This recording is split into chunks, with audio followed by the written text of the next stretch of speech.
The important development that we are getting to know from our sources is related to the electric vehicle industry. The government is considering to lower the GST rates on the retrofitment of petrol vehicles to electric vehicles. Currently, the retrofitment of a petrol vehicle to an electric vehicle, it attracts a GST of 18%, whereas when you buy a new electric vehicle, then only 5% GST is levied. That is the reason that government is looking to rationalize the GST on the retrofitment, and the Ministry of Road Transport is working on this proposal, which is likely to be sent to the Finance Ministry very soon. Thereafter, it will be sent to the GST Council.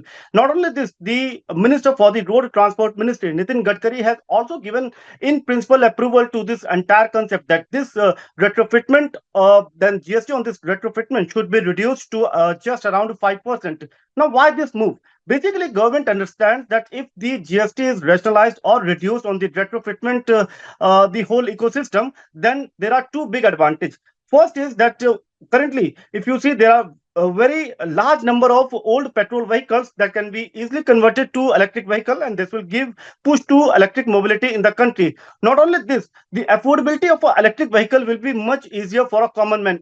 Currently, if you buy a new EV, a new electric vehicle, the cost is very high, and that is the reason that the wider acceptance of electric vehicle is still a challenge. So retrofitment of a petrol vehicle or an old petrol engine car to a electric car will help to push e-mobility in the country. Now, talking about the retrofitment, it basically means that replacing the petrol engine with an electric powertrain.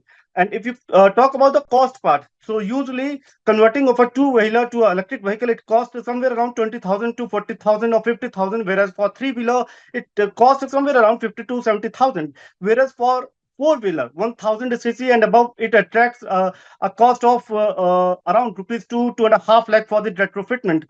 So the government understands that the retrofitment is good for pushing e-mobility in the country, and to make this much more easier, then GST should be rationalized, and the proposal is being worked on, which is very soon to be sent to the Finance Ministry. And if everything goes well, then this will be very a big relief for the industry players who are there in the retrofitment segment.